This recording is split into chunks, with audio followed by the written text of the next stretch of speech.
Friends, काफ़ी दिनों के बाद आज मेरे मन में आपसे बातचीत करने की इच्छा हो रही है और आज मेरा टॉपिक है different resolutions on Jammu and Kashmir in relation to Pakistan.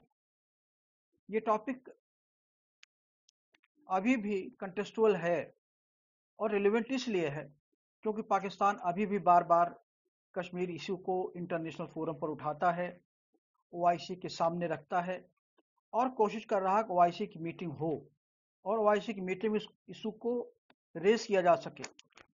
आप जानते हैं इंटरनेशनल रिलेशंस में इंटरनेशनल पॉलिटिक्स से ज़्यादा, इंटरनेशनल लॉ से ज़्यादा इंटरनेशनल पॉलिटिक्स चलती है और इसी में बैलेंस करना पड़ता है और इंटरनेशनल लॉ का पूरा खेल ही है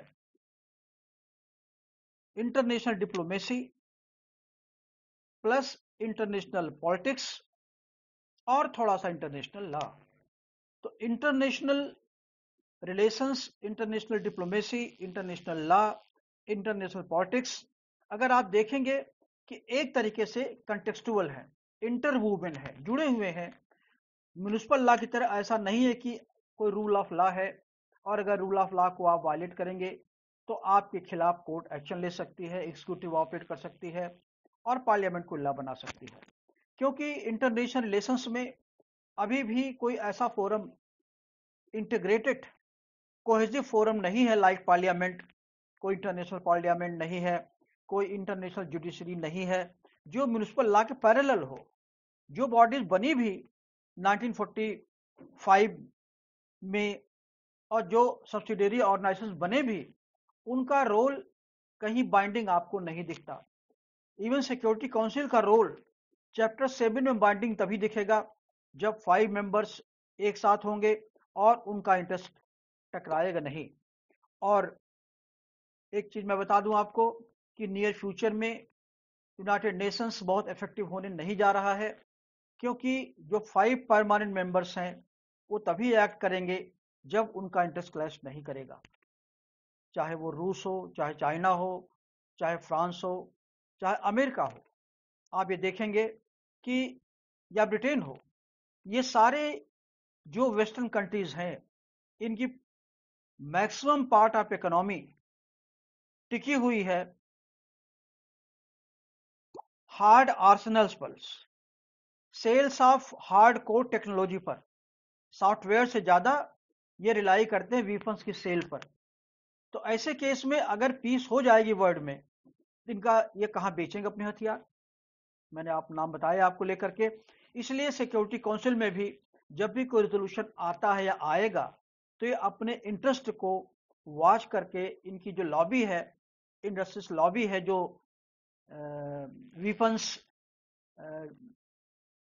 मैन्युफैक्चरर्स हैं, वीपन्स ट्रेडर्स हैं, इनके प्रेशर में ये कोई डिसीजन नहीं ले पाएंगे। अभी आपने देखा पिछली बार अजरबैजान आर्मीनिया की लड़ाई में बहुत आया कि रूस कुछ करेगा, एक्ट करेगा, कुछ नहीं कर पाया क्योंकि उसे सेल करना है। इजराइल कुछ नहीं किया कि इजराइल का वीपन सेल होता है, अजरबैजान में सेल होता है, टर्की में सेल होता है। तो ऐसे में एक चीज अपना टॉपिक शुरू करने से पहले मैं बता दूं कि सिक्योरिटी काउंसिल या यूनाइटेड नेशंस का रोल आने वाले टाइम में नेग्लिजिबल ही रहेगा क्योंकि it is to be govern by the international politics. तो जो सोल्यूशन डिप्लोमेसी से निकाल सकें आप निकाल लें, चाहे अफगानिस्तान में हो। अफगानिस्तान में अगर इंटरनेशनल लॉ का एप्लीकेशन प्रॉपर तरीके से करते, आप देखेंगे टेररिस्ट को नहीं आना चाहिए था। इंडिया भी कंडेम करता है टेररिज्म को, अमेरिका भी करता है, चाइना भी करता है, रूस भी करता है। लेकिन ऐसे टेररिस्ट ओरिएंटेड गवर्नमेंट को कंडेम करने की डायरेक्टली हिम्मत किसी की नहीं है क्योंकि इंटरनेशनल पॉलिटिक्स इन्वॉल्व है, उनके अपने नेशनल्स इन्वॉल्व है, उनकी प्रॉपर्टी इन्वॉल्व है, फ्यूचर ट्रेड इन्वॉल्व है, exploration of mines, exploration of raw materials involve है। खास तौर से चाइना तो बहुत चालाकी से काम करता है। इसलिए इंटरनेशनल लॉ, जब हम रेजोल्यूशंस की बात करने जा रहे हैं यूनाइटेड नेशंस में, ये रेजोल्यूशंस 1947 से लेकर के 1951 में लाए गए थे। जब आज तक जब कोई होप नहीं हुई तो उस समय तो ये इनिशियल स्टेज पर था जब यूनाइटेड नेशन चार्टर बना था, सिक्योरिटी काउंसिल बनी थी। इसलिए बहुत एक्सपर्ट करना इंडो पाक रिलेशंस के बीच में, इससे रियलिटी से दूर जाना होगा। तो अब हम ये इस टॉपिक को शुरू करने से पहले,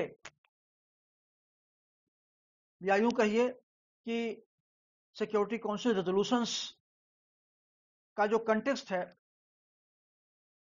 उसके पहले दो चीज हम आपको बता दें, समझने में आसानी होगी।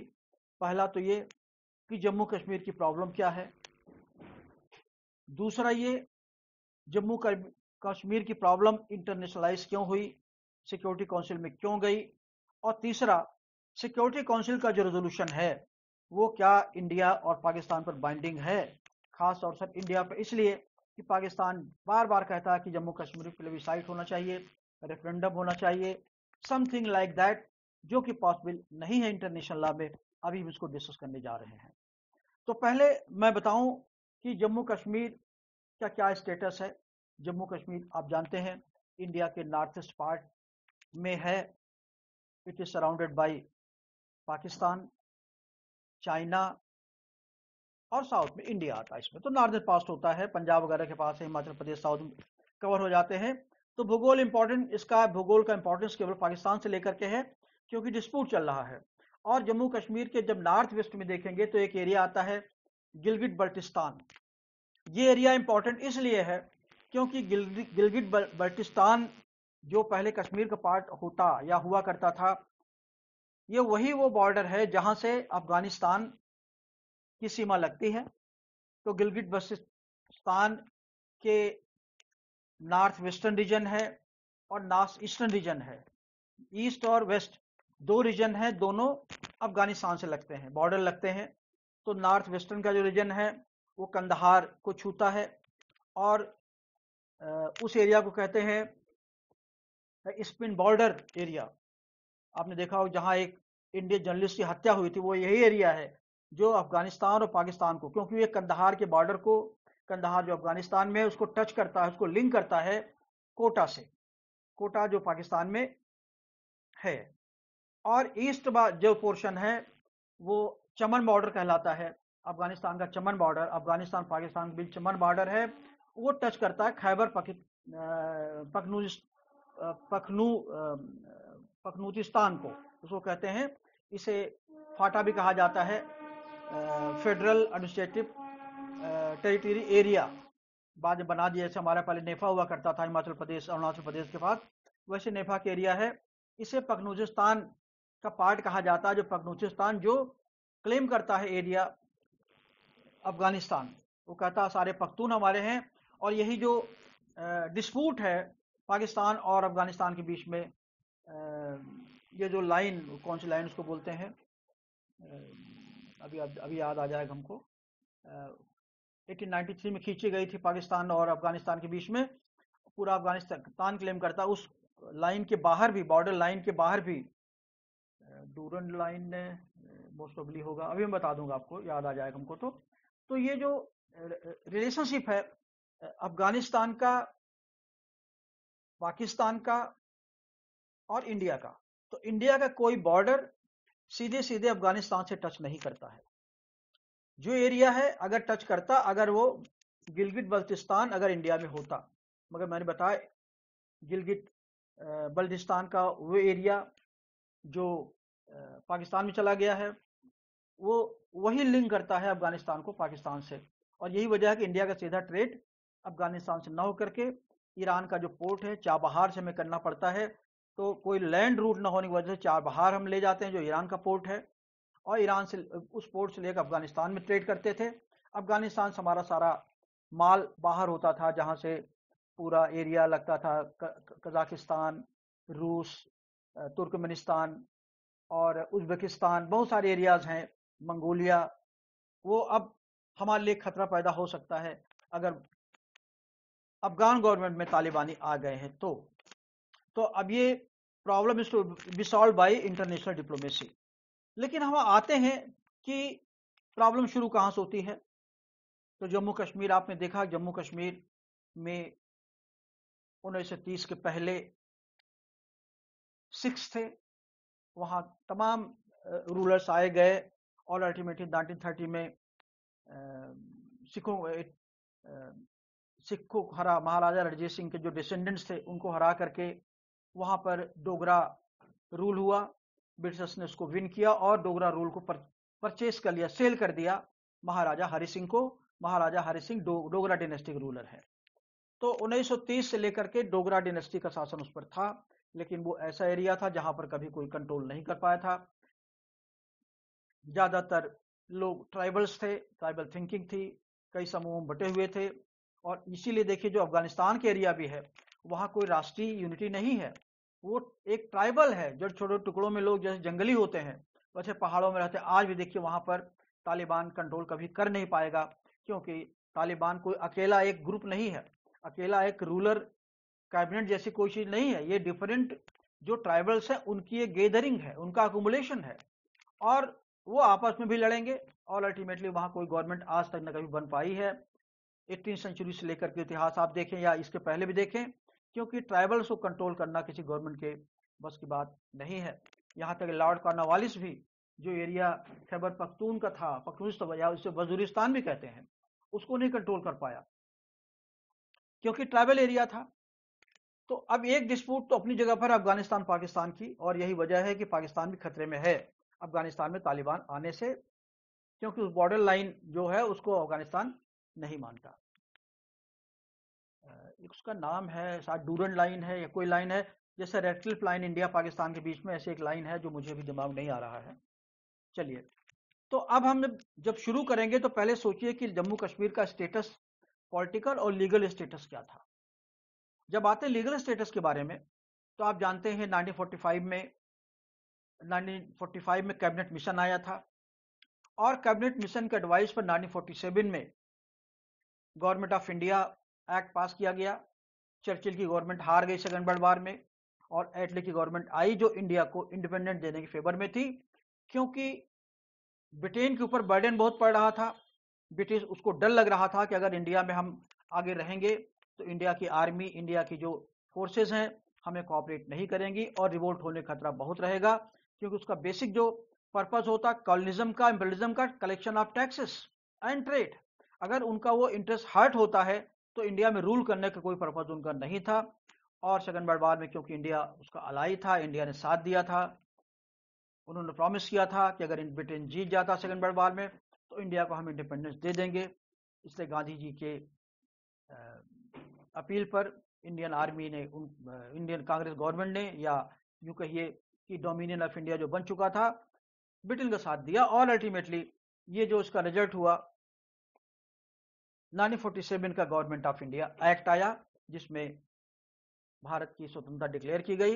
लेकिन गवर्नमेंट ऑफ इंडिया के 3 पार्ट बड़े इंपॉर्टेंट हैं। पहला तो ये कि erstwhile British territory and in states, रियासतें जो थी 566 रियासतें उसमें हुआ करती थी। 2 पार्ट थी उस समय थी ब्रिटिश टेरिटरीज जो सीधे ब्रिटिश कंट्रोल करता था, ब्रिटिश की पार्लियामेंट कंट्रोल करती थी। उसमें था जैसे यूपी है, यूनाइटेड प्रोविंसेस जिसको यूपी कहा जाता है, मध्य भारत है, पंजाब है, और आसाम था एरिया। ऐसे एरियाज जो ब्रिटिश टेरिटरी के पार्ट हुआ करते थे, उन्हें भी आज़ादी मिली। पूरे इंडिया को फ्रीडम दे दी गई। दूसरी कंडीशन थी कि अब आज से ब्रिटेन का जो एम्पायर है हम खत्म करते हैं अपने। तो 1947 में ये था डोमिनियन स्टेटस, अब रिपब्लिक नहीं बने थे हम। और दूसरा जो इसका पार्ट है कि जो रियासतें हैं, वो यही हमारे लिए ज़्यादा रिलेवेंट होगा, जो रियासतें हैं वो अपना कोर्स ऑफ एक्शन चूज कर सकती हैं, चाहे तो इंडिपेंडेंट रहें, चाहे इंडिया के साथ मर्ज करें या पाकिस्तान के साथ मर्ज करें। ये झगड़े वाली बात थी, डिस्प्यूटेड था, क्योंकि कोई भी राजा जो इतने दिन तक इंडिपेंडेंस कर चुका था, रह चुका था, वो किसी टेरिटरी में बड़ा जो स्टेट था, बड़ी रियासत थी, मर्ज होना नहीं चाहती थी। तो इसको लंबा नहीं खींचेंगे क्योंकि इस कहानी आप ये म्युनिसिपल लॉ में चली जाती है, इंटरनल पॉलिटिक्स चली जाती है, सरदार पटेल ने कैसे किया। सारे स्टेट्स तो आ गए क्योंकि छोटे छोटे स्टेट्स थे, लेकिन सबसे जो इंट्रांसिजेंट था, जो आइडियल स्टेट्स थे, एक तो राजा वर्धन की स्टेट थी, जिसे जो आज केरल का पार्ट है, वो इंडिपेंडेंट नहीं होना चाह रहे थे, जूनागढ़ नहीं होना चाह रहा था, कश्मीर नहीं होना चाह रहा था, हैदराबाद नहीं होना चाह रहा था, और ग्वालियर की, भोपाल की स्टेट भी नहीं चाह रही थी। मगर भोपाल की स्टेट ने अल्टीमेटली डिसाइड कर लिया मर्ज करने का। और हैदराबाद में आप जानते हैं पोलो ऑपरेशन हुआ था 1948 में, सरदार पटेल ने किया था। पोलो ऑपरेशन इसलिए कहते हैं इसको क्योंकि उसका नाम था पोलो रियासत। और उस समय वर्ल्ड में जितने पोलो की फील्ड थी, पोलो गेम होता है, वो हैदराबाद में थी, 11 थी, इंडिया में कहीं नहीं थी। वो इसलिए कहते हैं पोलो स्टेट कहते हैं उसको। तो ऑपरेशन पोलो करके ले लिया था। बाद में वहां रेफरेंडम हुआ, इसी तरीके से जूनागढ़ में हुआ, रेफरेंडम हुआ बाद में, और फिर उसको मर्ज किया। तो सारे स्टेट्स एक एक करके मर्ज हो गए इंडिया में। जम्मू कश्मीर की प्रॉब्लम रही, जम्मू कश्मीर ने कहा हम मर्ज नहीं करेंगे। राजा हरि सिंह की रियासत थी, हमने बताया डोगरा डायनेस्टी के थे। और इसी बीच क्या हुआ कि इंडिपेंडेंस डिक्लेयर 15 अगस्त को हो चुका था, और कश्मीर पर पाकिस्तान और पाकिस्तान की कबायली फोर्सेस, जो आज का वजीरिस्तान है, जिसे खैबर पख्तूनख्वा कहते हैं, वहां की जो कबीले, मैंने पहले बताया कि इनमें कोई सेंस ऑफ एजुकेशन नहीं है, उस समय तो कम से कम नहीं था, आज भी नहीं है, लिटरेसी नहीं थी। ये ब्लाइंड वॉरियर थे, तलवार भाले के अलावा इनके पास कोई खाने पीने का कोई लिवलीहुड भी नहीं होता था। ये लूट करके खाते थे, लोगों को लूट करके आप मार करके खाना पीना करते थे। ये बहुत ही अनसिविलाइज ट्राइबल्स थे, और पाकिस्तान फोर्सेस इनको यूज किया, और अल्टीमेटली 23 अक्टूबर 1947 को अटैक कर दिया कश्मीर रियासत पर। महाराजा हरि सिंह को यह अंदाज नहीं था, उन्होंने सोचा कि पाकिस्तान की जिन्ना कंप्लायंस करेंगे 1947 के अग्रीमेंट का, और हम जहां चाहेंगे मर्ज करेंगे। उस समय तक उन्होंने डिसाइड नहीं किया था हमें कहां मर्ज करना है। उनका जो विजडम था ये कहता था कि उनको, हम जम्मू कश्मीर को स्विट्जरलैंड ऑफ इंडिया बनाएंगे, तो ना पाकिस्तान के पास जाएंगे ना इंडिया के पास जाएंगे। और पाकिस्तान ने इसका एडवांटेज लिया और अटैक कर दिया 23 अक्टूबर 1947 को। और उसी अटैक में उन्होंने 1/3 ऑफ द कश्मीर, जिसमें गिलगित बल्चिस्तान का एरिया भी है और मुजफ्फराबाद है, मतलब उरी के पास तक का पूरा एरिया छोड़ दीजिए, तो उन्होंने कैप्चर कर लिया था। इसी बीच हड़बड़ी में इंडिया के जो फॉरेन सेक्रेटरी थे वी के कृष्णा मेनन, वो कश्मीर गए माउंटबेटन के साथ। Mountbatten was a good man, वो चाहते थे जाने के पहले हमारी गवर्नर जनरलशिप में सारे डिस्प्यूट सेटल हो जाएं। तो उन्होंने महाराजा को समझाया, देखिए अटैक हो गया है। तो इससे इतने दहशत में आ गए थे महाराजा हरि सिंह, उन्होंने डिसाइड किया इंडिया से मर्ज होने का। उन्होंने कहा मेरी मदद कीजिए।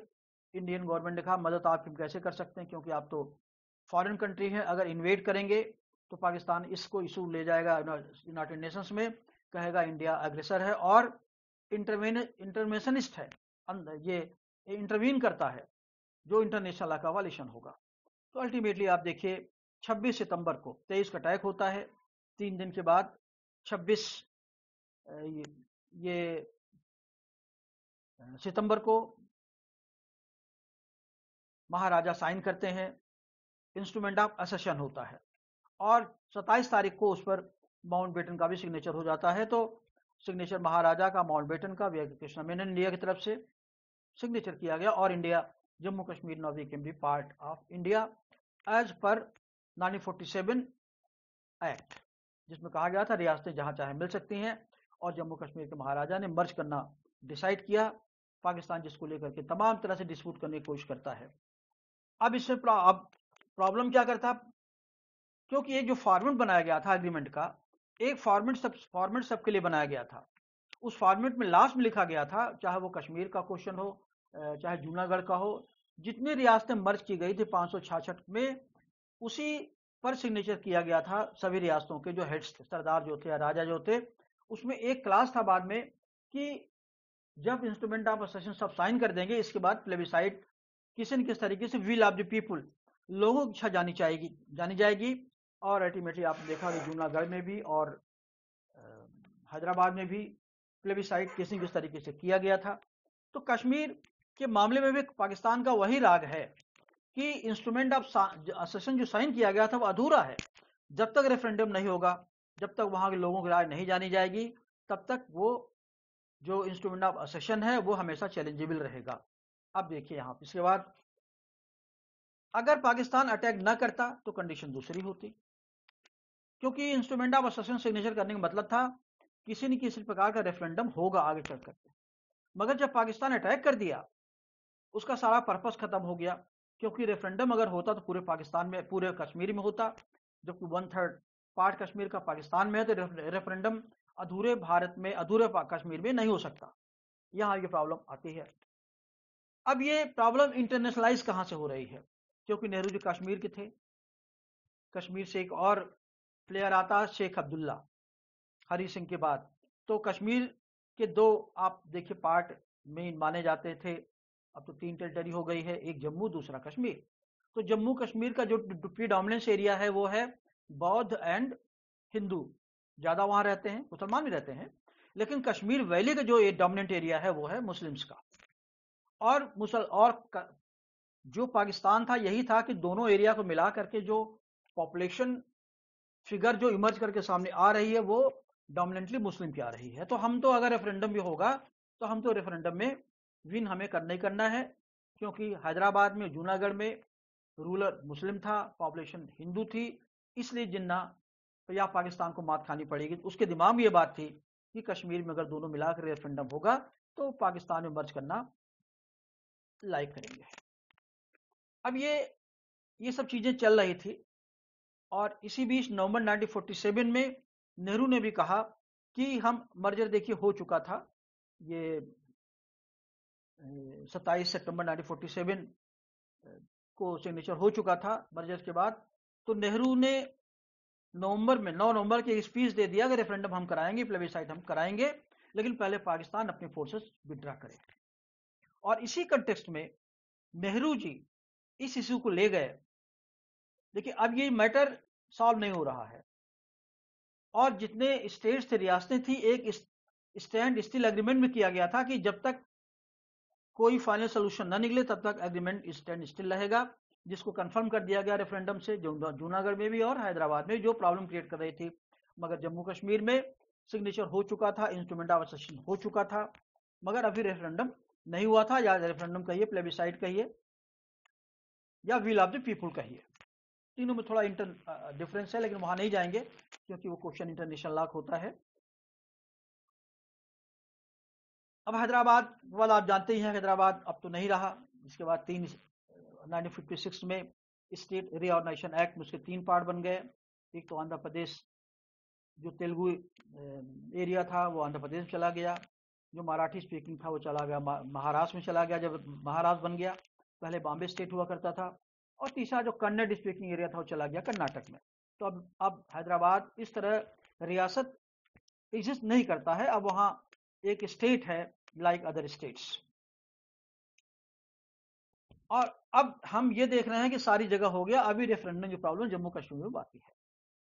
तो इसी बीच 2 डेवलपमेंट्स हुए। एक तो इंडियन कॉन्स्टिट्यूएंट असेंबली के इलेक्शन हुए, संविधान सभा बनना तैयार हो गई। 1947 में ही चुनाव हो चुके थे, लेकिन आप जानते हैं मुस्लिम लीग ने पार्टिसिपेट नहीं किया।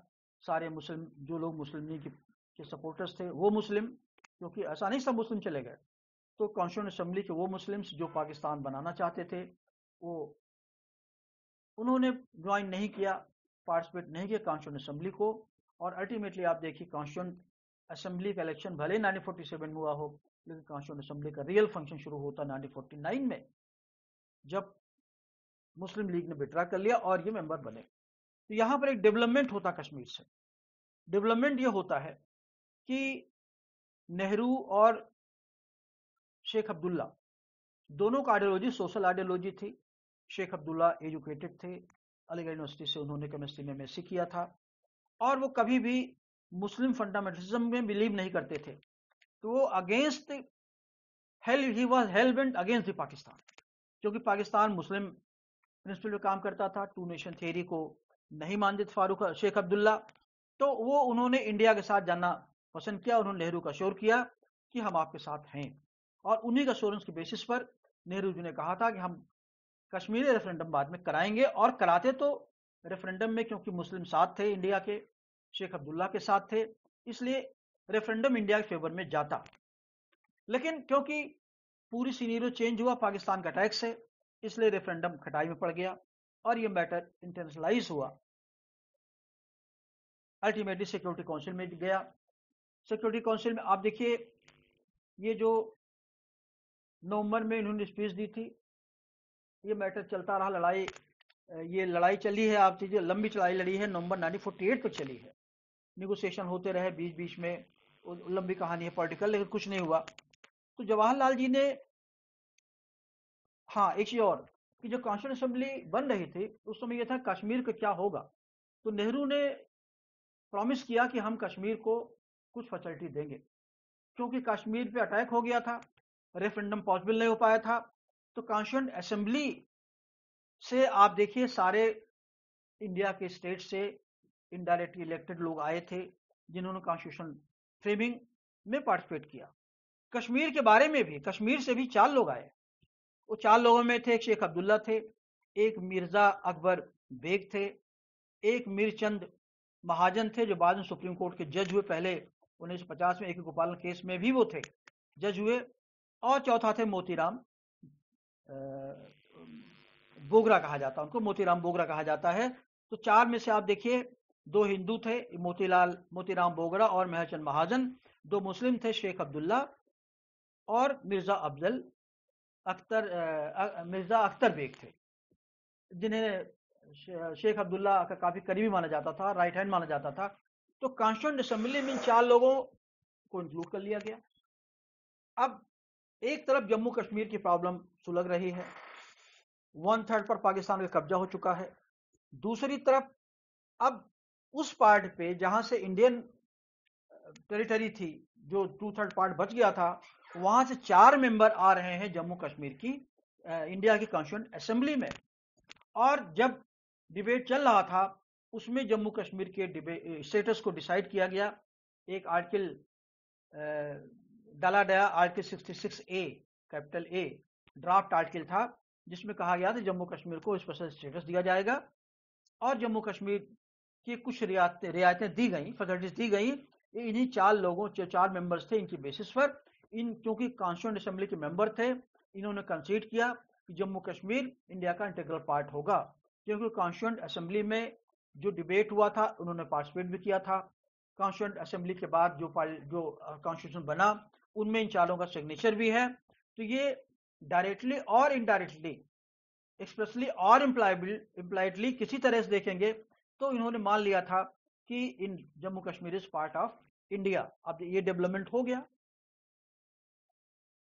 लेकिन बीच बीच में झड़पें होती रही, और नेहरू जी ने क्योंकि प्रॉमिस कर चुके थे, ये वो टाइम था जब इंडिया आजाद हुआ था। Nehru ji highly idealistic man, international society में, इंटरनेशनल कम्युनिटी में उनकी काफी रिस्पेक्ट थी। तो उनको ये लगा कहीं ऐसा ना हो इंटरनेशनल कम्युनिटी हमें एंटी मुस्लिम डिक्लेयर करे।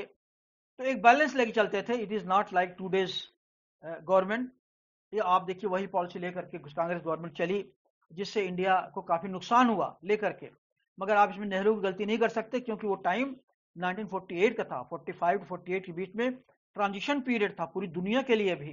सेकंड वर्ल्ड वॉर के बाद यूनाइटेड नेशंस बना, नया नया बना था, और इंडिया को इंडिपेंडेंस मिली थी 1947 में, और अभी भी कॉन्स्टिट्यूशन बन रहा था, जो अल्टीमेटली तैयार होता 26 नवंबर 1949 को बन करके, एक पार्ट जो बाद में डिक्लेयर किया गया 26 जनवरी 1950 में, रिपब्लिक डे के दिन।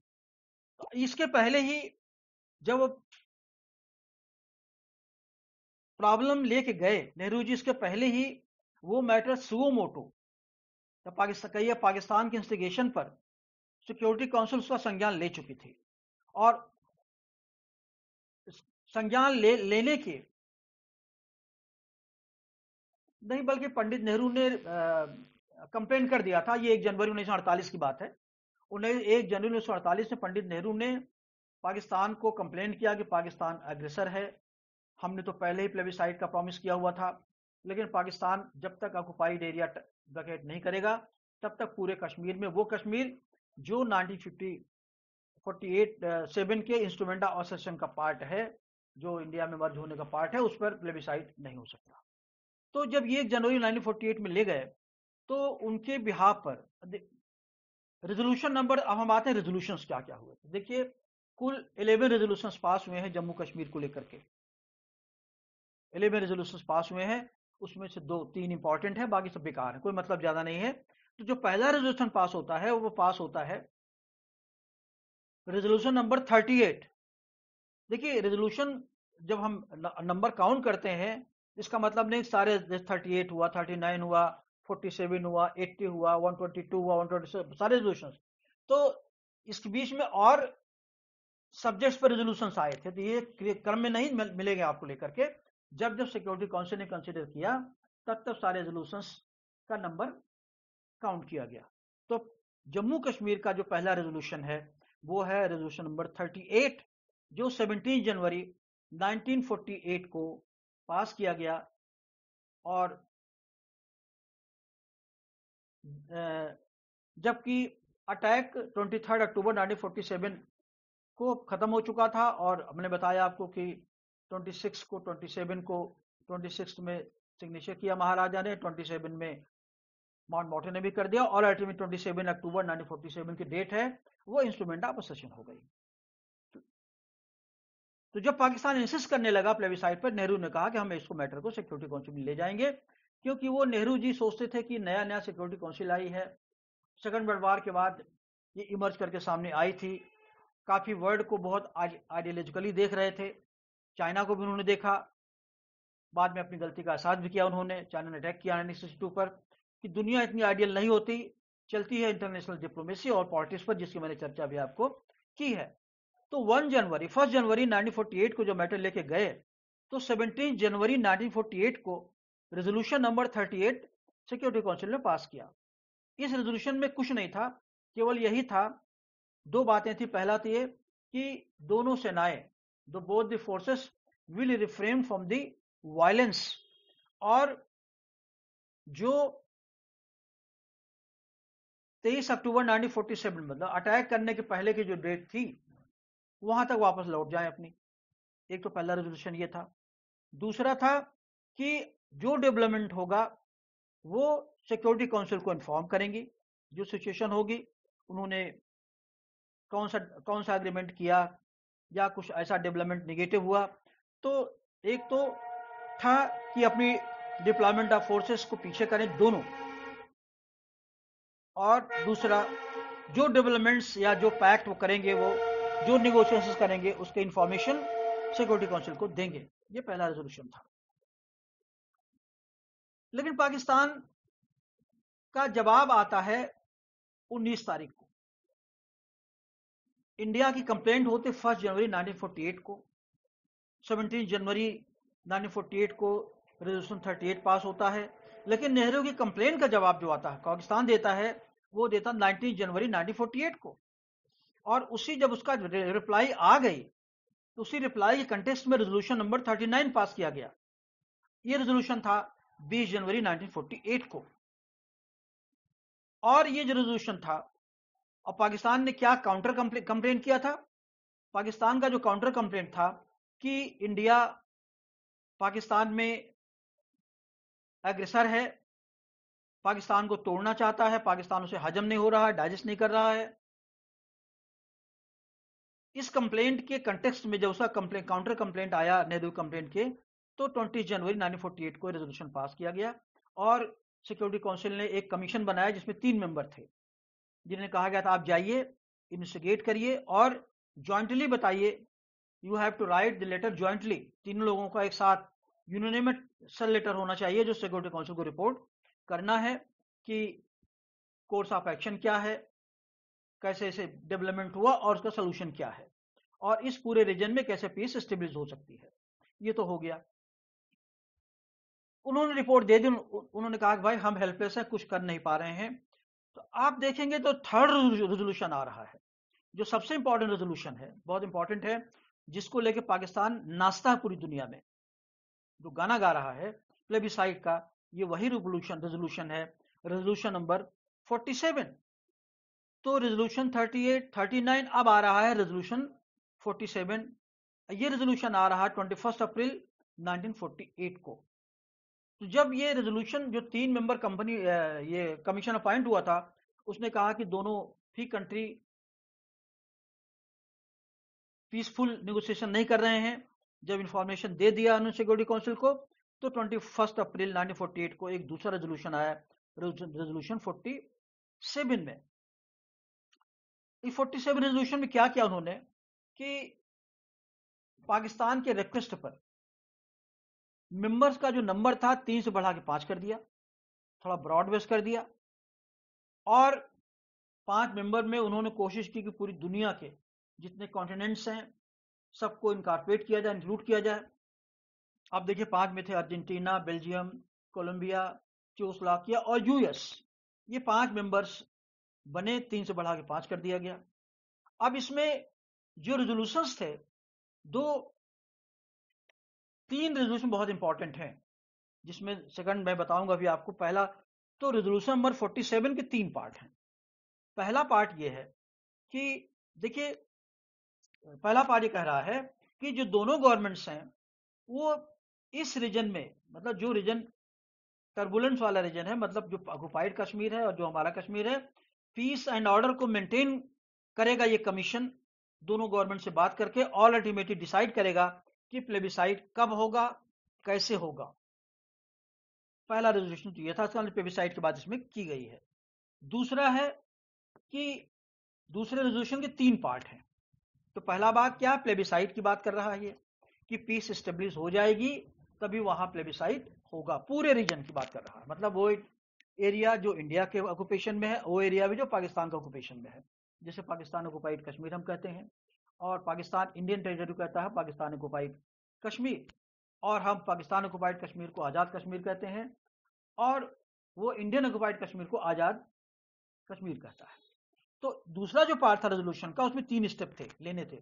पहला यह था कि पाक की जो नेशनल्स हैं, पाक, देखिए यहां नेशनल्स वर्ड यूज किया गया है, Pak has to withdraw all its nationals. Nationals जब आ गया वर्ड्स का क्या मतलब हुआ, इसका मतलब आर्मी के साथ साथ वहां ऐसे भी लोग थे जो उसके नेशनल्स थे, जो वजीरिस्तान से आए थे, जो फाटा के एरिया से आए थे, खैबर पख्तूनिस्तान एरिया से आए थे, ट्राइबल्स थे। ये पाकिस्तान ने कंसीड कर लिया था, और इस रेजोल्यूशन से दिखाई पड़ता है कि सिक्योरिटी काउंसिल ने भी कंसीड कर लिया था कि पाकिस्तान ने उसमें अपने नेशनल्स के थ्रू, अपने कबायलियों के थ्रू कश्मीर में वायलेंस किया था। तो पहला तो जो सेकंड पार्ट ऑफ रेजोल्यूशन है, उसके 3 पार्ट का पहला जो पार्ट था, ये था कि Pakistan shall have to withdraw all its nationals that entered the Kashmir for the sake of fighting. Kashmir में लड़ने के लिए जो उसके नेशनल्स थे उनको विड्रा करे पाकिस्तान। ये पहला इंपॉर्टेंट जो पाकिस्तान नहीं समझता, ये रिकॉर्ड पर है। रेजोल्यूशन नंबर 47 जब आप पढ़ेंगे तो ये रिकॉर्ड पर लिखा हुआ है। दूसरा, India to reduce its forces progressively to the minimum level of required for law and order. Pakistan के लिए क्या था कि अपनी नेशनल्स को हटाए वहां से। दूसरा, इंडिया के लिए क्या था, अपनी नेशनल्स एंड फोर्सेस को भी हटाने की बात की थी पहले पार्ट में। दूसरा था, इंडिया अपनी फोर्सेस को धीरे धीरे, the word is progressively reduce its forces, मतलब धीरे, मतलब पाकिस्तान को तुरंत हटाना होगा, इंडिया को धीरे धीरे हटाना होगा। कैसे हटाना होगा, to the minimum level required for law and order, और हटा करके उस लेवल तक लाना होगा जहां तक कि लॉ एंड ऑर्डर के लिए जरूरी हो। तो अब इस रेफरेंस में क्या देखेंगे, कंक्लूजन ये है कि पाकिस्तान पूरी अपनी फोर्स हटाए, अपने नेशनल्स को विड्रा करे, सडनली विड्रा करे, तुरंत विड्रा करे, और इंडिया धीरे धीरे हटाए और उतनी फोर्सेस रखे, इंपॉर्टेंट पॉइंट ये, जितनी लॉ एंड ऑर्डर के लिए नेसेंशियल हो। और तीसरा जो इंपॉर्टेंट पॉइंट है वो इंडिया को पॉइंट आउट किया गया, यही, India has to appoint plebiscite administrator. जब दोनों फोर्सेस, जो रेजोल्यूशन में लिखा गया है कि पाकिस्तान पूरी नेशनल अपने फोर्स हटा ले और इंडिया अपने उतनी फोर्स को हटा ले और उतनी रखे जितना जरूरी हो लैंड ऑर्डर के लिए, तब इंडिया तीसरे स्टेप में India will appoint a plebiscite administrator. वो एक लिस्ट भेजेगा, यूनाइटेड नेशंस को अपॉइंट करने जा रहे हैं और यूनाइटेड नेशंस उस प्लेबिसाइट एडमिनिस्ट्रेटर को नॉमिनेट करेगा, जो इंडिया भेजेगा, पाकिस्तान नहीं भेजेगा, और उसको यूनाइटेड नेशंस अप्रूव करेगा और वही जो प्लेबिसाइट एडमिनिस्ट्रेटर होगा वही प्लेबिसाइट कराएगा पूरे के पूरे जम्मू कश्मीर में। पूरे के पूरे क्यों? क्योंकि पाकिस्तान अपनी फोर्स हटा लेगा, नेशनल हटा लेगा, और इंडिया अपनी फोर्सेस को उस लेवल तक रखेगा जो लॉ एंड ऑर्डर के लिए जरूरी है। और तीसरा, इस बीच दोनों अगर कोई एग्रीमेंट करते हैं, ट्रूस एग्रीमेंट करते हैं डिमिलिटाइजेशन के लिए, तो अपनी इंफॉर्मेशन सिक्योरिटी काउंसिल को देंगे। हो सकता है कि सिक्योरिटी काउंसिल को आगे जाने की जरूरत ही ना पड़े। अब ये अपॉइंट तो कर दिया, लेकिन कुछ आप जानते हैं कुछ होना नहीं था। तो दिसंबर 1949 में जो 5 मेंबर कमीशन था, उसने सिक्योरिटी काउंसिल को ज्वाइंटली लिखा कि we have failed to negotiate, Pakistan and India both दोनों एग्री नहीं करते, इसलिए हमारा रोल खत्म हो रहा है। तो अब इंपॉर्टेंट चीज यहां आपको दो चीज नोट करती है। एक तो ये कि level of withdrawal of forces, India क्या कितना करेगा, पाकिस्तान कितना करेगा, ये मैंने बताया भी आपको लेकर के। दूसरा, नेशनल्स जो इंटर कर गए, पाकिस्तान ने मान लिया था, सिक्योरिटी काउंसिल ने मान लिया था कि पाकिस्तान के नेशनल्स हैं, उसको विड्रॉ करेगा। और तीसरा, प्लेबिसाइट तभी होगा जब दोनों में ट्रूस एग्रीमेंट, जब एक ट्रूस स्टेब्लिश हो जाएगी और दोनों अपने फोर्सेस हटा लेंगे, और प्लेबिसाइट जो कमिश्नर होगा, एडमिनिस्ट्रेटर होगा, वो इंडिया अपॉइंट करेगा, और यूनाइटेड नेशंस उसी प्लेबिसाइट एडमिनिस्ट्रेटर के सुपरविजन में एक प्लेबिसाइट करेगा पूरे पूरे टेरिटरी में। और यही जो कमीशन की रिपोर्ट थी, 5 मेंबर कमीशन रिपोर्ट पर जो देगा, उसी बेसिस पर सिक्योरिटी काउंसिल डिसीजन लेगी प्लेबिसाइट का। लेकिन कमीशन ने लिखा दिसंबर में ही, डेट मुझे नहीं याद है, 22 से 30 दिसंबर बीच को डेट थी, उन्होंने लिखा कि द कमीशन हैज फेल्ड। अब जब कमीशन फेल लिख दिया, यही इंपॉर्टेंट वर्ड है, क्योंकि 1947 का वो रेजोल्यूशन जिस पर प्लेबिसाइट की बात की गई है सीधे सीधे, उसमें 3 कंडीशन जो लगी है, और इसके बाद भी जो कमीशन आया, वो कमीशन खुद कह रहा है हम फेल हो गए। इसका मतलब 47 का जो रेजोल्यूशन नंबर 47 है 1 अप्रैल का, वो फेल हो गया, और सिक्योरिटी काउंसिल का रोल उस कंटेक्स्ट में वहां पर खत्म हो गया। जो रेजोल्यूशन नंबर 37, 38 और 47 था, 3 रेजोल्यूशन ऑटोमेटिकली वेव हो चुके हैं, कोई इसका मतलब नहीं रह गया है। तो पाकिस्तान की जो आवाज है वो बिल्कुल सुनी जाने वाली नहीं है, क्योंकि अब वो कमीशन ही नहीं है, कमीशन फेल्ड है, वो सिक्योरिटी काउंसिल के रेजोल्यूशन ही नहीं है, एजेंडा से गायब हो चुके हैं। अब फिर देखिए, पाकिस्तान बराबर लगा रहता है, सिक्योरिटी काउंसिल को पिक करता है, और उसके इंस्टिगेशन में एक पास होता रेजोल्यूशन जून 3, 1948 को। जून 3, 1948 को पास होता है रेजोल्यूशन नंबर 51। रेजोल्यूशन नंबर 51 में security council has reaffirmed resolution number 47 कि उसको इम्प्लीमेंट किया जाए एज सुन एज पॉसिबल हो। और इंडिया में देखिए, इस रेजोल्यूशन जितने पास हुए हैं, इंडिया के अगेंस्ट में कोई वोट नहीं पड़ा है सिक्योरिटी काउंसिल का। उस समय जो पहले 3 रेजोल्यूशन थे, चाइना मेंबर नहीं बना उस समय, तो बाद में बना है। उस समय यूक्रेन था, यूएसएसआर था, 2 थे, और दोनों अब्सटेन करते थे जानबूझ करके, क्योंकि इंटरनेशनल पॉलिटिक्स धीरे धीरे चेंज होने लगी थी। तो अब ये कह रहे हैं 47th रेजोल्यूशन के लाइट में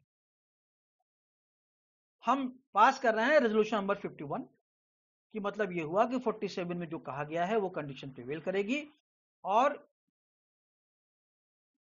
वहां पर दोनों फोर्सेस अपनी जो लेवल है जो रेजोल्यूशन नंबर 47 में है वहां तक हटाएंगे, तभी वहां प्लेबिसाइट होगी। लेकिन यहां 2 इंपॉर्टेंट है, एक तो ये पाकिस्तान ने हटाया ही नहीं, दूसरी चीज इंपॉर्टेंट है कि resolution number 47 is self contradictory. Contradictory इसलिए है कि ये जो रेजोल्यूशन 51 है सेल्फ कंट्राडिक्टरी है, क्योंकि रेजोल्यूशन नंबर 47 जब कह रहा है कि कमीशन हैज फेल्ड, तो सिक्योरिटी काउंसिल जो रेजोल्यूशन पास करती है 47 में, एक कंट्राडिक्शन करती है अपने ही अर्लियर रेजोल्यूशन का, रेजोल्यूशन नंबर 47 का, जिसमें दो इंपॉर्टेंट है। पहला तो ये कि सेल्फ कंडक्टरी है। अगर कंडक्टरी नहीं भी, मान लीजिए for the sake of argument, तो पाकिस्तान पहले अपनी फोर्सेज विड्रॉ करे, पहले नेशनल विड्रॉ करे, तभी, क्योंकि पाकिस्तान ने कम्युनिकेट सिक्योरिटी काउंसिल को नहीं किया, इसलिए वो आगे कोई कार्यवाही इंडिया प्लेबिसाइड की नहीं कर सका। अब देखिए इसी बीच में क्या हो रहा है कि कॉन्स्टिट्यूएंट असेंबली बन रही है। कॉन्स्टिट्यूएंट असेंबली ने डिसाइड किया कि पाकिस्तान तो खाली नहीं कर रहा है, प्लेबिसाइड में तो सालों लग जाएंगे, होंगे कि नहीं होंगे। तो जो कॉन्स्टिट्यूएंट असेंबली के मेंबर थे, 4 मैंने नाम बताया आपको, उनके बीच में और गवर्नमेंट ऑफ इंडिया के बीच में, क्योंकि उसमें शेख अब्दुल्ला लीड करते थे, रिप्रेजेंटेटिव थे, उनका एक ही जो प्रॉब्लम थी, he was a problem with the monarchy को अबॉलिश करना चाह रहे थे। और आप जानते हैं कि जम्मू कश्मीर के जो राजा हरि सिंह ने उनको करीब 3 साल जेल में रखा था, और अल्टीमेटली कॉन्स्टिट्यूएंट असेंबली जब हुई तो उनको नेहरू के इनिशिएटिव पर जेल से छोड़ा गया, उन्होंने पार्टिसिपेट किया, क्योंकि हरि सिंह नहीं चाहते थे कि मोनार्की खत्म हो। ये पहले कहानी है, 1930 से लेकर के 1948 की बात बता रहा हूं मैं आपको। तो शेख अब्दुल्ला मोनार्की नहीं चाहते थे, लेकिन डेमोक्रेसी चाहते थे। वो डेमोक्रेसी इंडिया के साथ चाहते थे, पाकिस्तान के साथ फंडामेंटलिज्म या धर्म के आधार पर कोई सरकार नहीं चाहते थे, जिन्ना को हेट करते थे वो।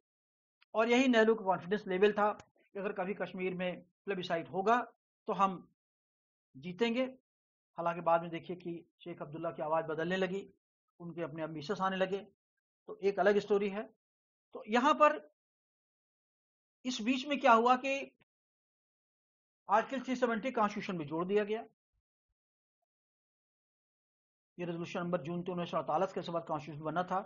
कॉन्स्टिट्यूशन में 26 जनवरी 1950 को लागू हुआ, और एक कॉन्स्टिट्यूएंट असेंबली की आर्टिकल 370 जोड़ा गया कॉन्स्टिट्यूशन में। ये 4 मेंबर्स थे। 370 आप जानते ही हैं, एक दिन उसकी चर्चा आगे मैं करूंगा भी, क्योंकि एक इंपॉर्टेंट इशू है। तो 370 जुड़ गया जब, तो 370 जुड़ने का क्या सिग्निफिकेंस है? इसका 2 सिग्निफिकेंस। पहला तो ये कि जम्मू कश्मीर के 4 representatives like any other member of the constituent assembly के मेंबर थे, कॉन्स्टिट्यूशन मेकिंग पार्टिसिपेट किया था। दूसरा, जम्मू कश्मीर के लिए एक अलग कॉन्स्टिट्यूशन होगा। इस कॉन्स्टिट्यूएंट असेंबली ने आर्टिकल 370 देने के बाद ये कॉन्स्टिट्यूएंट असेंबली वहां बनाना किया। मर्जर हो ही चुका था, आप जान ही रहे हैं। तो 1954 में, 1950 के बाद का डेवलपमेंट है ये है कि वहां प्लेबिसाइड जब तक ना हो, जब तक पाकिस्तान विड्रॉ न करे, तब देखा जाएगा।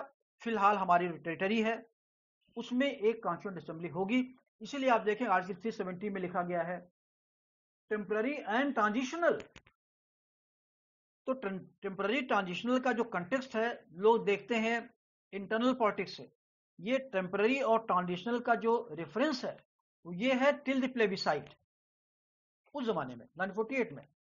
तो शेख अब्दुल्ला एग्री किए, और इसके बाद 1954 में कॉन्स्टिट्यूएंट असेंबली के इलेक्शंस हुए, और 27 नवंबर 1956 को जम्मू कश्मीर का एक तैयार हुआ कॉन्स्टिट्यूशन। और 26 जनवरी 1957 को, जिस दिन हमारा कॉन्स्टिट्यूशन बन, उसी डेट को 57 में जम्मू कश्मीर का कॉन्स्टिट्यूशन लागू हो गया, जिसके जो प्राइम मिनिस्टर थे, उसमें प्राइम मिनिस्टर होता था, जो 65 में हटा करके चीफ मिनिस्टर कर दिया गया, आर्टिकल 370 भी चेंज कर दिया गया। तो जम्मू कश्मीर उस समय जब रियासत थी इंडिपेंडेंट, तो पहले वहां राजा के एडवाइस देने वाला एक प्राइम मिनिस्टर हुआ करता था। तो अब ये प्राइम मिनिस्टर वर्ड अभी चल रहा है। वहां जो राजा था वो राज प्रमुख हो गया, हरि सिंह राज प्रमुख हो गए, अब जो बाद में गवर्नर हो गया धीरे धीरे करके आर्टिकल 370 के थ्रू ही। तो यहां पर जब डेवलपमेंट हो गया तो अब कॉन्स्टिट्यूशन बन गया। इसका मतलब constitution with in constitution, Indian constitution में एक नया कॉन्स्टिट्यूशन बना जो जम्मू कश्मीर है, जो इसको ऑटोनॉमी दी गई आर्टिकल 370 में, जो जम्मू कश्मीर को हर स्टेट से अलग फुटिंग रखता है। तो इसका निष्कर्ष क्या है? इसका 2 निष्कर्ष है। पहला तो ये कि Jammu Kashmir is integral part of India, क्योंकि कॉन्स्टिट्यूशन की प्रोविजन आर्टिकल 370 में दी गई है, जो कॉन्स्टिट्यूशन का पार्ट है। और जिसमें 4 मेंबर्स के सिग्नेचर हैं कॉन्स्टिट्यूशन असेंबली में जो आए थे जो कश्मीर से। दूसरा, जब तक प्लेबिसाइड नहीं होगा, जब तक कश्मीर पाकिस्तान खाली नहीं करेगा, तब तक ये सरकार वहां चलेगी as reference to the will of the people. हम वहां के लोगों का विल, जो हमारे टेरिटरी में आते हैं उनका विल ऑफ द पीपुल हम डिसाइड की हमने कर दिया है through elections, through constituent assembly. जब उनके कॉन्स्टिट्यूशन बना लिया उन्होंने तो उनका एक विल ऑफ द पीपुल हो गया। समझिए प्लेबिसाइड अपने टेरिटरी मैंने करा लिया, जबकि पाकिस्तान ने कुछ नहीं कराया है। बाद में पॉलिटिकल डेवलपमेंट में पॉलिटिक्स आई, सरकारें आई, अलग अलग राप अलग, लेकिन ये मेन जो थ्रस्ट है वो यही है। तो 51 रेजोल्यूशन के बाद आप देखिए कॉन्स्टिट्यूशन बन गया। 26 जनवरी में कॉन्स्टिट्यूंट असेंबली के लिए इलेक्शंस के लिए नोटिफिकेशन जारी कर दिए गए। इसी बीच क्या हुआ कि मार्च 14 1950 में, क्योंकि पाकिस्तान ही इनिशिएट ले रहा है, मार्च 14 1950 में रेजोल्यूशन नंबर 80 पास किया गया सिक्योरिटी काउंसिल से। और जब ये सक्सेस नहीं मिली कमीशन को, आप देखिए नहीं मिल रही है क्योंकि पाकिस्तान फोर्सेस विड्रा नहीं कर रहा अपने, तो कमीशन के अलावा 5 मेंबर कमीशन को उन्होंने हटा दिया किनारे। उन्होंने इंडिविजुअल कमीशन अपॉइंट किया। उसमें ऑस्ट्रेलिया के मैकनॉटन थे, जनरल एजीएल मैकनॉटन, और एक मेंबर अलग से अपॉइंट किया, एडमिरल चेस्टर डब्ल्यू निमिट्ज थे जो अमेरिका से आए थे। अलग अलग कमीशन वाला दोनों जाइए और अपनी अपनी अलग अलग रिपोर्ट दीजिए हमको उसमें क्या किया जाए। तो रिपोर्ट में उन्होंने यही लिखा, और उनके क्यों किया गया कि फ्यूचर प्लेबिसाइड कैसे होगा। उन्होंने लिखा कि इस सर्कमस्टांसेस में प्लेबिसाइड संभव नहीं है क्योंकि पाकिस्तान उन फोर्सेस को हटाने को तैयार नहीं है, और वो कहता हमारे नागरिक नहीं थे, जबकि आप पहले वो कंसीड कर चुका था। तो एनीवे कोई डेवलपमेंट नहीं हुआ। अब इस रेजोल्यूशन में मोटी मोटी बात तो हो गई कि 2 लोग अलग अलग अपॉइंट किए गए थे। एक तो एडमिरल चेस्टर डब्ल्यू निमिट्ज जो अमेरिका से थे, दूसरा थे मैकनॉटन जो ऑस्ट्रेलिया से थे। उनको रिपोर्ट देनी थी और उनकी रिपोर्ट के बेसिस पर एक रेजोल्यूशन पास किया गया। रेजोल्यूशन जो पास किया गया, उन्होंने कहा कि simultaneous and progressive demilitarization by both India and Pak to the point where the remaining force would not cause fear at any point of time to the people on either side of the ceasefire line। पहला resolution का part ये था कि दोनों अपनी अपनी forces को धीरे धीरे इस सीमा तक विड्रा कर लेंगे। उन लोगों को जो उनके टेरिटोरियल एरिया में जो लोग आते हैं उनके मन में कोई डर न रह जाए। अब आप देखिए सोमरसाल्ट हो रहा है यहाँ पर, हर रेजोल्यूशन में कंट्राडिक्शन है सिक्योरिटी काउंसिल के। अब इसमें शुरू भी क्या था कि पाकिस्तान के जो नेशनल विड्रा करें, पाकिस्तान की आर्मी विड्रा करे। अब यहां पर दोनों के लिए ला दिया, both should withdraw their forces progressively and simultaneously, धीरे धीरे और एक साथ। इंडिया ने पहले प्रपोजल अपोज किया कि दोनों को साथ कैसे कंपेयर कर सकते हैं आप, क्योंकि वो अग्रेसर है। तो ये कंट्राडिक्टरी प्रोविजन है कि दोनों, अब ये कभी होना ही नहीं था। न तो इंडिया ने पाकिस्तान कहा था पहले इंडिया विड्रा करे, और इंडिया ने कहा पहले पाकिस्तान विड्रा करे, जो मान चुका है पहले रेजोल्यूशन में 47 में कि वो उसके नेशनल्स, उसकी आर्मी ने अटैक किया था और पाकिस्तान इज एग्रेसर, इसलिए वो डिसाइड। अब ये देखिए रेजोल्यूशन क्या शो कर रहा है, रेजोल्यूशन इंटरनेशनल पॉलिटिक्स में आए चेंज को शो कर रही है। क्योंकि ये वो दौर 50s का जब Pakistan had been allied with the western countries, Britain, America. आप देखिए सीटो मेंबर बन चुका था, सेंटो बन चुका था। अगर उसके बाद चलता तो शायद नाटो का भी बन जाता, क्योंकि वो उसकी रीजन में आता नहीं था। तो जितना अलायंस की ट्रीटीज थी, खासतौर सीटो सेंटो, साउथ ईस्टर्न ट्रीटी और साउथ ईस्टर्न नॉर्थ ट्रीटी, दोनों मेंबर बन चुका था और वो टोटल तरीके से वेस्टर्न में अलाई हो चुका था। ये जो रेजोल्यूशन है ये अमेरिका और वेस्टर्न कंट्रीज के कंकरेंस से ये पास किया गया, और उन्होंने पाकिस्तान को बराबर फुटिंग में रखने की कोशिश की। तब से लेकर के करंट सिचुएशन तक आप सोचिए, जो ओबामा तक बराबर इंडिया पाकिस्तान को बराबर फुटिंग में रखने की कोशिश की गई है। जब कोई प्रेसिडेंट या कोई मिनिस्टर इंडिया में आता तो पाकिस्तान में भी जाता था। अब मोदी गवर्नमेंट में आने के बाद 2014 से पोजीशन चेंज हो गई है, because Pakistan has now been exposed as a terrorist state. तो अब ये सिचुएशन, यहाँ politics, international politics cold war झलकने लगा था, और इंडिया की तरफदारी धीरे धीरे करके चाइना और क्योंकि चाइना उसमें कर रहा था, क्योंकि इमर्जिंग नेशन था एशिया का, और रूस एक तरफ हो गए थे, और अमेरिका, ब्रिटेन, बाद में फ्रांस मेंबर हो गया था, एक तरफ हो गए थे। ये जो रेजोल्यूशन है ये रिफ्लेक्ट करता था कि इंडिया की जो प्ली था इम्पार्शलिटी एंड ऑब्जेक्टिविटी था वो खत्म होने जा रहा है, और सिक्योरिटी काउंसिल अब एक पॉलिटिकल बॉडी बनने जा रही है धीरे धीरे करके, जिसे इम्पार्शियल होना चाहिए था, फेयर होना चाहिए था, लेकिन अब वो फेयर नहीं बन पाएगी। पहला रेजोल्यूशन था दोनों से न हटाएं। दूसरा जो रेजोल्यूशन था, जब दोनों अपनी आर्मी हटा लेंगे, दोनों से इन्फॉर्म करें सिक्योरिटी काउंसिल को उन्होंने हटा लिया है, और दोनों मिल करके एक प्लेबिसाइड एडमिनिस्ट्रेटर को अपॉइंट करें। अब आप देखिए, पहले इंडिया के हाथ में था, अभी चला गया प्लेबिसाइड एडमिनिस्ट्रेटर को, दोनों अपॉइंट करेंगे। और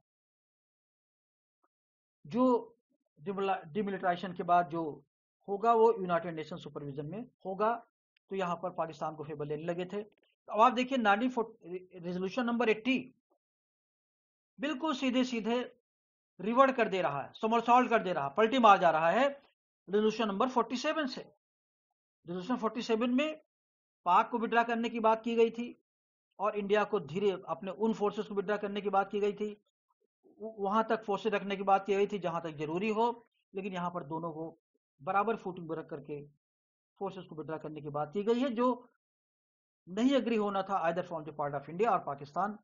रीजन आप सब जानते हैं, और प्लेबिसाइड के लिए जरूरी है कि दोनों फोर्सेस सब यहां से हटाया जाए।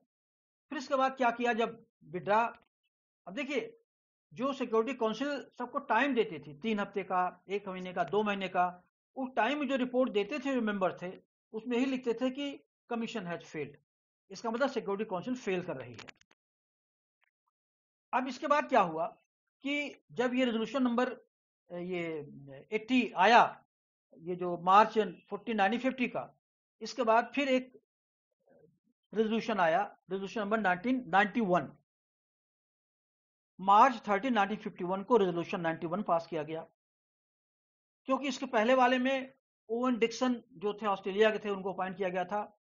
ओवन डिक्सन लिखा था कि हम फेल कर गए हैं, तो जब उनके फेलोर हो गया तो उन्होंने नया कमीशन अपॉइंट किया, और उस कमीशन को दिया 3 महीने का टाइम दिया, और उसमें जो उसके मेंबर थे वो थे अमेरिका से फ्रैंक ग्राहम, अमेरिका के एक एम्बेसडर रह चुके थे इंडिया में, और वो डिप्लोमेट थे यूएसए के। तो फ्रैंक ग्राहम जो थे उनको अपॉइंट किया गया, उनसे कहा गया 3 महीने में रिपोर्ट आप सौंपिए। 3 महीना बीत गया, उन्होंने भी लिखा कि I have failed to convince either Pakistan और इंडिया, और वहां पर कोई प्लेबिसाइड की संभावना नहीं है, क्योंकि दोनों ने फोर्सेस तैयार हटाने के लिए राजी नहीं है। तो 1901 तक आपने देखा सिक्योरिटी काउंसिल ने अपने फेलियर को मान लिया था।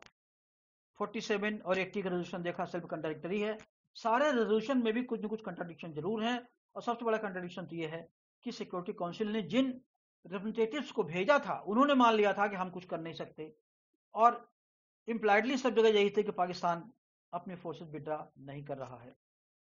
फिर आप देखेंगे रेजोल्यूशन 96, 98, 122, 123, 126, इतने रेजोल्यूशन और आए हैं, बिल्कुल बेकार हैं ये भी। रेजोल्यूशन नंबर 96 आया है 10 दिसंबर 1951 को, उन्होंने लिखा सिक्योरिटी काउंसिल ने कि कमीशन अपने एफर्ट को जारी रखे और 3 वीक में हमको रिपोर्ट करे।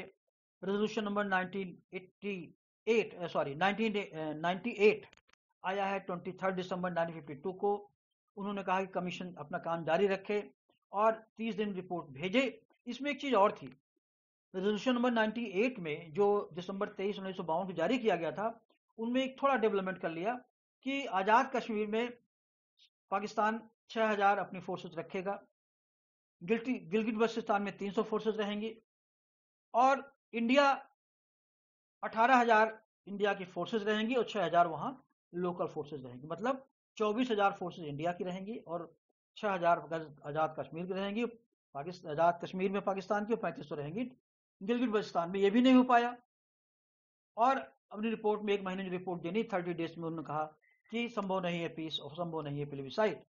फिर रेजोल्यूशन नंबर 122 आया 24 जनवरी 1957 को, जो डिक्लेयर, इसमें क्या था तो 24 को, तो ये 57 का ईयर है, जिस ईयर में जम्मू कश्मीर की कॉन्स्टिट्यूंट असेंबली बनने जा रही थी, बन चुकी थी, 26 जनवरी को डिक्लेयर किया उन्होंने। तो रेजोल्यूशन नंबर 24 पाकिस्तान लेके इनिशिएट पे हुआ था। इसमें उन्होंने कहा रेजोल्यूशन में कि जम्मू कश्मीर की जो कॉन्स्टिट्यूंट असेंबली है वो फाइनल सोल्यूशन नहीं हो सकता 20 पे, और अल्टीमेटली क्योंकि प्लेबिसाइड कंटेक्स्ट में बात हो रही है। लेकिन उन्होंने फिर भी यही कहा कि पाकिस्तान भारत अपनी फोर्सेस हटाए तभी प्लेबिसाइड हो सकता था। इसके बाद रेजोल्यूशन आया 123 में, फरवरी 21 1957 में। फिर रेजोल्यूशन नंबर 126 आया 2 दिसंबर 1957 में। सब में घिसी पिटी बात की गई है। और 1957 से लेकर के आज तक कोई रेजोल्यूशन 2021 हो चुका है, सिक्योरिटी काउंसिल नहीं लेके आ पाई।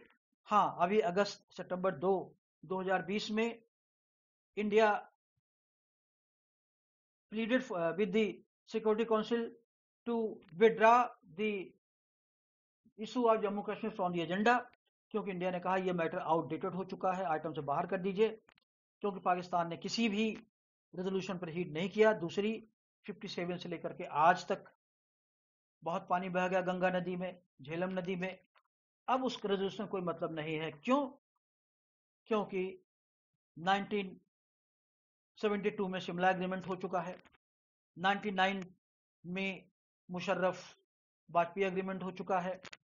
पाकिस्तान हालांकि बिट्रे करता रहा, मगर जब दोनों कंट्री ने मान लिया कि अपने, क्योंकि 1972 में 3 जुलाई 1972 में जो भुट्टो और इंदिरा गांधी के बीच में एग्रीमेंट हुआ था, शिमला एग्रीमेंट, उसमें कहा था दोनों all the issues including Jammu and Kashmir अपने इशूज को बायलैटरली सॉल्व करेंगे, जिसको रेक्टिफाई किया है 2000 में, 1999 में जब मुशर्रफ भारत आए थे, अटल बिहारी वाजपेयी लाहौर गए थे, हुआ था। मगर पाकिस्तान आप जानते हैं बराबर चीट करता रहा इंडिया को। लेकिन ये चीज क्लियर हो गई, ये नोशन क्लियर हो गया कि जम्मू कश्मीर का इशू अब बायलैटरल इशू है, सारे रेजोल्यूशन बेकार हो चुके। क्यों? एक तो ये कि कहीं सक्सेस नहीं मिली, सब में कमीशन ने फेल, ये स्टेटमेंट दिया रिपोर्ट में कि commission has failed in their attempt. दूसरा, अगर आप म्यूनिसिपल लॉ और इंटरनेशनल लॉ में जाएंगे, लॉ ऑफ ट्रीटी है 1969 में, वियना कन्वेंशन है, या उसको अगर आप कंपेरिजन कीजिए section 62 of the Indian contract act से डॉक्ट्रिन ऑफ इनोवेशन, जब कोई सब्सिक्वेंट ट्रीटी होती है या कुछ अमेंडमेंट होता है, तो जब सब्सिक्वेंट ट्रीटी होती है, सब्सिक्वेंट कॉन्ट्रैक्ट होता है, वो प्रिवेल करता है प्रीवियस कॉन्ट्रैक्ट पर या प्रीवियस ट्रीटी पर। यही प्रिंसिपल म्यूनिसिपल लॉ में भी है और यही प्रिंसिपल इंटरनेशनल लॉ में भी है। तो ये अब इशू टोटली तरीके से खत्म हो चुका है। एक बार जरूर ये मैटर आया था अगस्त 2019 में, जब 5 अगस्त 1919 को भारत ने आर्टिकल 370 को एब्रोगेट करके 370 को एब्रोगेट किया था, और आप जान ही रहे हैं कि जम्मू कश्मीर को टोटल यूनियन टेरिटरी बना दिया था। तो पाकिस्तान ने बहुत कोशिश की, और चाइना के इनिशिएटिव पर, क्योंकि चाइना उसका बराबर हेल्प करता है, इस मैटर को सिक्योरिटी काउंसिल डिस्कस नहीं किया उन्होंने। सिक्योरिटी काउंसिल ने कहा है मैटर इररिलेवेंट हो चुका है, लेकिन चाइना को खुश करने के लिए उन्होंने कहा ये course informal and close meeting हुई इसमें। तो इनफॉर्मल मतलब without any agenda, close meeting means non publicly, दुनिया में कोई नहीं जान पाया इस मीटिंग में क्या हुआ था, इसलिए इस मीटिंग का कोई महत्व नहीं है। ये जो मीटिंग, जब क्लोज मीटिंग होती है, बहुत रेयर मीटिंग्स होती हैं, तो उस मीटिंग में केवल 5 मेंबर होते हैं, 10 मेंबर नॉन मेंबर परमानेंट होते हैं, 10 लोग। उसमें जो पार्टीज होती है वो पार्टिसिपेट नहीं करते हैं। यूएन चैप्टर में डिस्कस करेंगे कभी, तो आप बताएंगे कि क्या क्या कैसा प्रोसीजर होता है।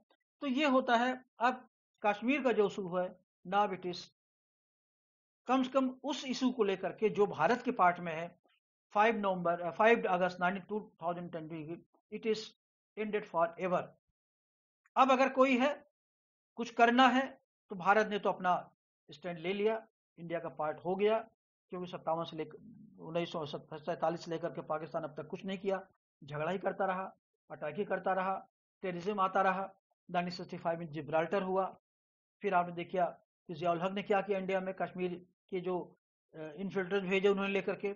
ये सारी चीजें अब क्योंकि इंटरनेशनल फोरम पे आ चुकी हैं, पाकिस्तान एक्सपोज हो चुका है, इसलिए पाकिस्तान की जो आवाज है अब कहीं सुनी नहीं जाती है सिक्योरिटी काउंसिल में, क्योंकि सिक्योरिटी काउंसिल मान चुकी है it is an irrelevant question. अगर है भी कुछ तो वो ये दोनों के मैटर का, दोनों के बीच का इंटरनल मैटर है, हमसे कोई मतलब नहीं है। ये आज की डेट में जम्मू कश्मीर का मैटर है।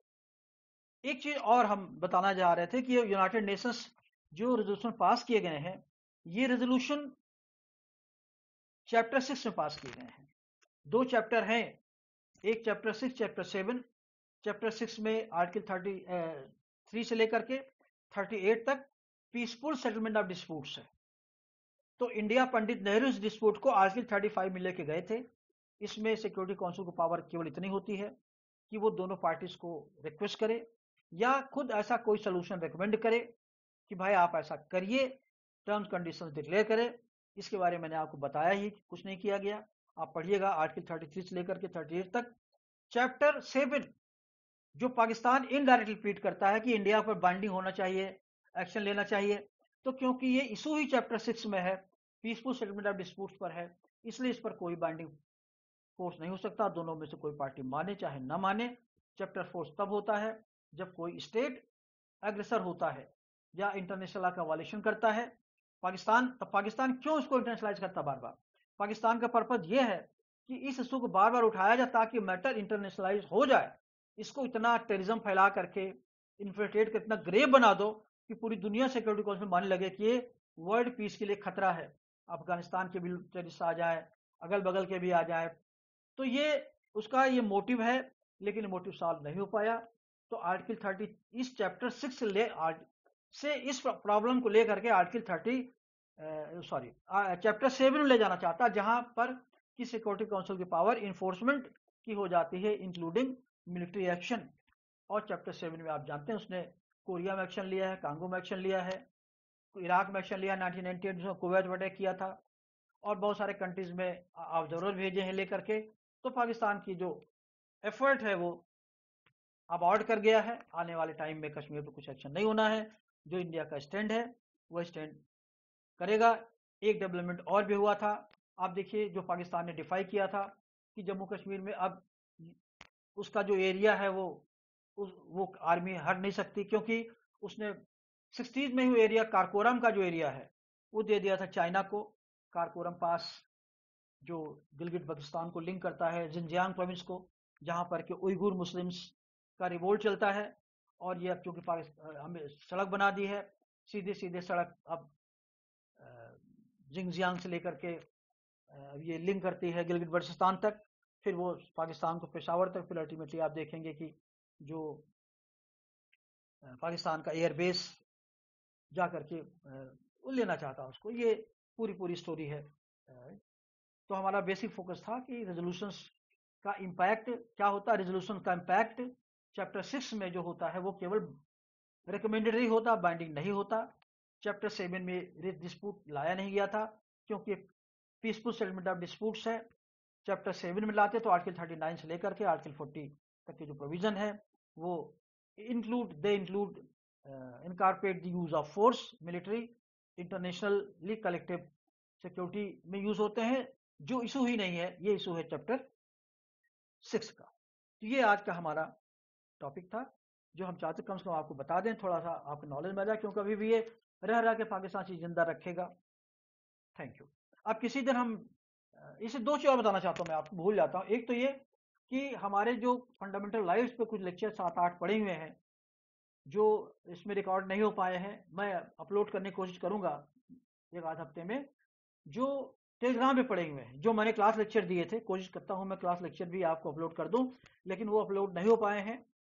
वो अपलोड कर दूंगा मैं, तब तक आप उस टेलीग्राम पे जाके देख सकते हैं कॉन्स्टिट्यूशन लॉ पर लेक्चर्स। दूसरी चीज ये है कि मेरी लॉ ऑफ एविडेंस पर बुक्स हैं, इंग्लिश में भी हिंदी में भी, जो मार्केट में अवेलेबल है, अमेजन में अवेलेबल है। इंग्लिश में ये जयपुर लॉ हाउस पब्लिश किया है उसको, जयपुर से। हिंदी में सेंट्रल लॉ पब्लिकेशंस का पब्लिकेशन है, उसे जाके मार्केट्स में या अमेजन से या फ्लिपकार्ट से आप उसके परचेज कर सकते हैं। मैं बराबर भूल जाता हूँ। 2019 का एडिशन है इंग्लिश का, 2018 का एडिशन है